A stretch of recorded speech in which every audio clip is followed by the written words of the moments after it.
लोकसभा चुनाव के आखिरी रण यानी 7वें चरण के लिए नेताओं का ताबड़तोड़ प्रचार अभियान जारी है। इस आखिरी रण यानी 7वें चरण में उत्तर प्रदेश की भी 13 लोकसभा सीटों पर मतदान होना है। एक तरफ भाजपा अपनी जीत को लेकर जहां अस्वस्थ दिख रही है, वहीं दूसरी तरफ विपक्ष भी जोश से लबरेज है। इन सबके बीच एक वोटर्स का वर्ग ऐसा भी है जो बहुत ही साइलेंट तरीके से अपनी जिम्मेदारियों का निर्वहन करता रहता है। ये एक वर्ग है जिसका शोर आपको कम सुनाई देगा, लेकिन उसमें दम बड़े बड़ों की सत्ता हिलाने का है। और यही वजह है कि इस वर्ग को साधने के लिए पीएम मोदी से लेकर विपक्षी दलों के बड़े नेता भी मंचों से इनके लिए लोकलुभावन वादे कर रहे हैं। ये एक वर्ग एक समानांतर वोट बैंक बनकर उभरा है। साथ ही ये वोटर्स किसी भी जाति और धर्म से परे हैं। कौन है ये वोटर और अभी तक इनकी भूमिका कैसी रही है, ये सब जानेंगे हम आज के इस एक्सप्लेनर में। नमस्कार, मेरा नाम है मार्तंड सिंह और आप देख रहे हैं डेली लाइन। लोकसभा चुनाव अपने आखिरी चरण की तरफ तेजी से बढ़ रहा है। एक हफ्ते में चुनाव परिणाम भी आ जाएगा। चुनाव के 6 चरण की वोटिंग होते होते विपक्ष आक्रामक होता दिख रहा है। चुनाव की शांत शुरुआत के बाद अब स्थिति यह है कि इंडिया गठबंधन उत्साह से लबरेज दिख रहा है। राहुल गांधी हो या अखिलेश यादव, दोनों ही इंडिया गठबंधन की सरकार बनाने का अपना दावा कर रहे हैं। अखिलेश यादव तो 80 में से 79 सीट जीतने तक का दावा कर रहे हैं। दूसरी तरफ भाजपा के उत्साह में भी कोई कमी नहीं दिख रही है। नेता तो वैसे चुनाव प्रचार में जीत के दावे करते ही रहते हैं, लेकिन जमीनी स्तर पर देखें तो भाजपा की जमीन इतनी भी कमजोर नहीं है जितना विपक्ष की तरफ से दावा किया जा रहा है। पिछले 10 सालों में भाजपा ने संगठन और सरकार के एकजुट प्रयास से यूपी के हर जाति में अपनी पैठ बना ली है।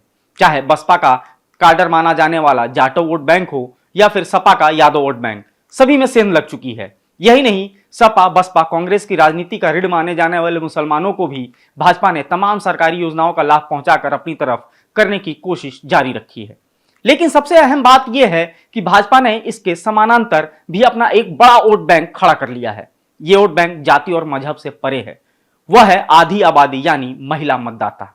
यह महिला मतदाताओं की ही ताकत है जिसके दम पर 2014 से भाजपा को 2 लोकसभा चुनावों में और तमाम राज्यों के विधानसभा चुनावों के साथ प्रदेश स्तर के पंचायत चुनाव और निकाय चुनाव में भी लगातार सफलताएं हासिल हुई हैं। इस चुनाव में राहुल अखिलेश के लिए भाजपा के इसी वुमेन पावर हाउस को अपनी तरफ करना एक बड़ी चुनौती है। देश में आजादी के बाद से अब तक वोटिंग ट्रेंड को देखें तो जो महिलाएं पहले कभी पुरुषों के मुकाबले कम वोट करती थी, वह अब कंधे से कंधा मिलाकर सरकारें चुन रही हैं। 2004 से पहले तक महिला और पुरुषों में वोटिंग का अंतर 12 से 14% तक हुआ करता था, लेकिन 21वीं सदी के पहले आम चुनाव में यह अंतर घटकर 9 से 10% हो गया। 5 साल बाद 2009 के लोकसभा चुनाव में अंतर और घटा और अब पुरुषों के मुकाबले सिर्फ 5 से 6% कम महिला मतदाता वोट की। 2014 में अंतर 2% से भी कम हो गया और 2019 में महिलाओं ने पुरुषों से बराबरी हासिल कर ली। 2019 के चुनाव में पूरे देश में महिलाओं और पुरुषों का वोट प्रतिशत एक समान यानी कि 66.8% रहा। 2019 के लोकसभा चुनाव के बाद CSDS के चुनाव सर्वेक्षण में यह सामने आया कि भाजपा पुरुषों के मुकाबले महिलाओं में ज्यादा लोकप्रिय है। इस चुनाव में पूरे देश के मतदाताओं में 67.01% पुरुष जबकि 67.18% महिलाओं ने मतदान किया था। भाजपा का वोट शेयर 37% था, जिसमें महिला वोटरों का प्रतिशत 36% रहा। यही नहीं, पूरे यूपी में कुल मतदान प्रतिशत 59.21% रहा, जिसमें महिला वोटरों की संख्या 45.89% यानी 6,70,55,997 थी। इसमें से करीब 3,99,40,959 यानी 46.16% महिलाओं ने मताधिकार का अपना प्रयोग किया। इसमें भी भाजपा को महिलाओं के करीब 51% वोट मिले थे।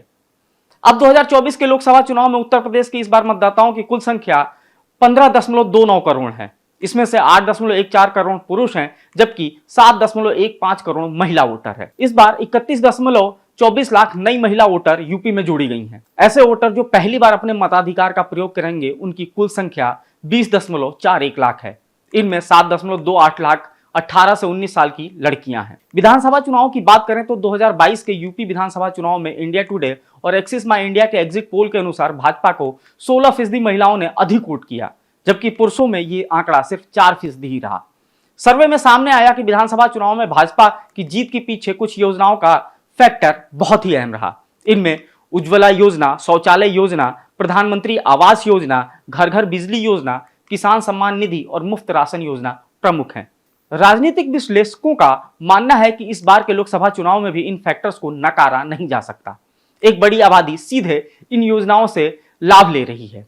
वहीं पिछले कुछ सालों में 5 लाख तक के मुफ्त इलाज की आयुष्मान भारत योजना ने भी अच्छी खासी आबादी को राहत पहुंचाई है। महिलाओं पर इसका सीधा असर पड़ता है। घर की व्यवस्था चलाने में अनाज और इलाज सबसे अहम माने जाते हैं। परिवार का पूरा अर्थतंत्र इसी के इर्द गिर्द टिका रहता है। महिलाएं बाकी अन्य चीजों से ज्यादा इन बातों को बहुत ही तवज्जो देती हैं। ऐसे में उनका वोट अहम हो जाता है। यही कारण रहा कि 2022 के विधानसभा जीत के लिए भाजपा से प्रधानमंत्री नरेंद्र मोदी और सीएम योगी आदित्यनाथ ने महिला वोटर्स को सबसे बड़ा श्रेय दिया था।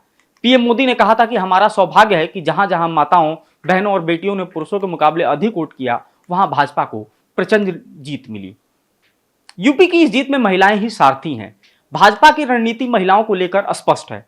वो तमाम सरकारी योजनाओं के साथ साथ 3 तलाक पर प्रतिबंध, महिलाओं को 33% आरक्षण की भी याद दिला रहे हैं। प्रधानमंत्री लगातार लखपति दीदी, ड्रोन दीदी योजनाओं का जिक्र कर रहे हैं। पीएम मोदी ने बाकायदा एक जनसभा महिलाओं को संबोधित करते हुए की थी। यही नहीं, विपक्ष भी इस बात को लेकर सजग है और यही वजह है कि वाराणसी में जब इंडिया गठबंधन के प्रत्याशी और कांग्रेस के प्रदेश अध्यक्ष अजय राय के पक्ष में रोड शो हुआ तो उसकी कमान डिंपल यादव और प्रियंका गांधी ने संभाली। 2022 में उत्तर प्रदेश चुनाव और 2023 के मध्य प्रदेश चुनाव के बाद एक्सिस माई इंडिया के एग्जिट पोल में पता चला कि भाजपा को अपने विरोधियों की तुलना में कहीं अधिक महिला वोटरों का साथ मिला। भाजपा की तरफ झुकाव वाले परिवारों में 73% महिलाओं ने बताया कि वे अभी भी भाजपा से जुड़ी हुई हैं। वहीं कांग्रेस की तरफ झुकाव वाले परिवारों ने केवल 68% महिलाओं ने पुरुषों की राजनीतिक प्राथमिकताओं से खुद को जोड़ा। 25% ऐसी थी जिन्होंने भाजपा को समर्थन दिया। यही नहीं, जिन घरों में वोट को लेकर अस्पष्टता नहीं थी, इन घरों में 48% महिलाएं भाजपा की तरफ गईं। आज के वीडियो में फिलहाल इतना ही। आपको ये जानकारी कैसी लगी, ये हमें कमेंट कर जरूर बताएं। साथ ही फॉलो करते रहें हमारे डिजिटल प्लेटफॉर्म डेली लाइन को।